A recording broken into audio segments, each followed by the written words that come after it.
Right breaking news మనం చూస్తున్నాము. తెలంగాణ నుంచి బ్రేకింగ్ వస్తుంది. కాంగ్రెస్ లో చేరిన ఎమ్మెల్యేలకు ఎదురు దెబ్బ. 4 వారాల్లో నిర్ణయం తీసుకోవాలి అంటూ స్పీకర్ కార్యాలయ కార్యదర్శికి హైకోర్టు ఆదేశాలు జారీ చేసింది. నిర్ణయం తీసుకోకపోతే సుమోటోగా తామే తీసుకుంటాము ఈ కేసుని అని హైకోర్టు స్పష్టం చేస్తోంది. మళ్లీ ఈ కేసుకి సంబంధించిన విచారణ చేపడతామని హైకోర్టు చెప్తోంది.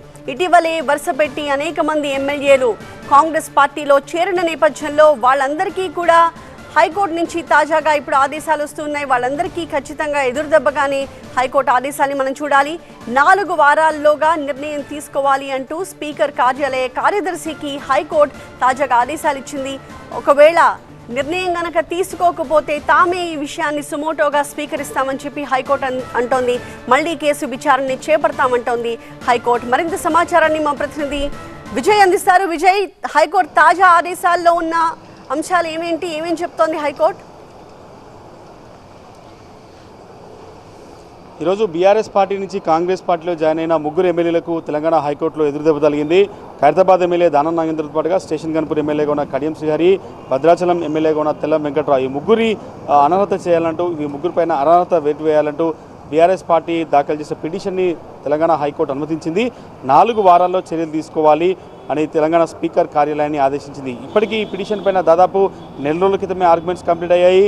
చాలా ఆర్గ్యుమెంట్స్ ఇచ్చారు. బీఆర్ఎస్ పార్టీ బీఫామ్ నుంచి బీఫామ్ తీసుకొని బీఆర్ఎస్ పార్టీ నుంచి గెలిచినటువంటి వ్యక్తులు వాళ్ళు కాంగ్రెస్ పార్టీలో జాయిన్ అయ్యారు. ఇది రాజ్యాంగ విరుద్ధం అనేది అటు కౌశిక్ రెడ్డితో పాటుగా ఎమ్మెల్యే వివేక్ దాఖలు చేసిన పిటిషన్లపైన విచారణ జరిగింది. దాదాపు నెల రోజుల పాటు ఆర్గ్యుమెంట్ జరిగింది. ఈ ఆర్గ్యుమెంట్లో అనేక సుప్రీంకోర్టు జడ్జిమెంట్లని, గతంలో సుప్రీంకోర్టు అనేక జడ్జిమెంట్స్ను కూడా తెలంగాణ హైకోర్టు దృష్టికి తీసుకొచ్చే ప్రయత్నం చేశారు. ఈరోజు ఇచ్చిన ఆర్డర్లో కాన్స్టిట్యూషన్కి సంబంధించి, ఎందుకంటే ఈ 4 వారాల్లో ఖచ్చితంగా ఈ పిటిషన్ పైన ఈ 3 ఎమ్మెల్యేల అనర్హతకు సంబంధించి మీరు చర్యలు తీసుకోవాలి. ఒకవేళ చర్యలు తీసుకోకుంటే మళ్ళీ ఈ కేసును సుమోటోగా తీసుకొని మళ్ళీ తెలంగాణ హైకోర్టు విచారణ జరుపుతుందనేది ఈరోజు హైకోర్టు ఇచ్చినటువంటి ఆర్డర్లో ఉంది. ఈ పిటిషన్ సంబంధించి అనేక వాదనలు వినిపించారు. ఎందుకంటే దాదాపు గతంలో సుప్రీంకోర్టు ఇచ్చిన జడ్జిమెంట్ కావచ్చు, కొన్ని హైకోర్టులు ఇచ్చిన జడ్జిమెంట్లు కూడా క్లియర్గా బీఆర్ఎస్ పార్టీకి తరపున న్యాయవాదులంతా కూడా కోర్టు దృష్టికి తీసుకొచ్చారు.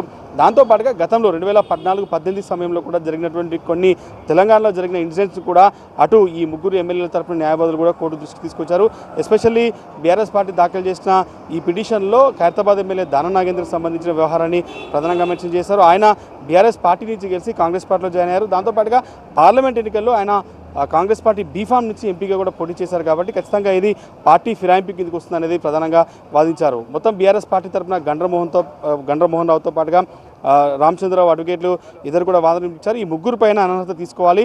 దాంతోపాటుగా ఇంకా ఈ 3 ఎమ్మెల్యేలకు సంబంధించి అనేక అంశాలు సుప్రీంకోర్టు జడ్జిమెంట్లు కావచ్చు, హైకోర్టులో గతంలో కొన్ని రాష్ట్రాల హైకోర్టు ఇచ్చినటువంటి ఆర్డర్స్ కూడా కోర్టు ముందుకు తీసుకొచ్చి చూపెట్టారు. తెలంగాణ హైకోర్టు మొత్తం చాలా స్పష్టంగా చెప్పింది, 4 వారాల్లో ఈ 3 ఎమ్మెల్యేలకు సంబంధించిన అనర్హత పైన నిర్ణయం తీసుకోవాలి.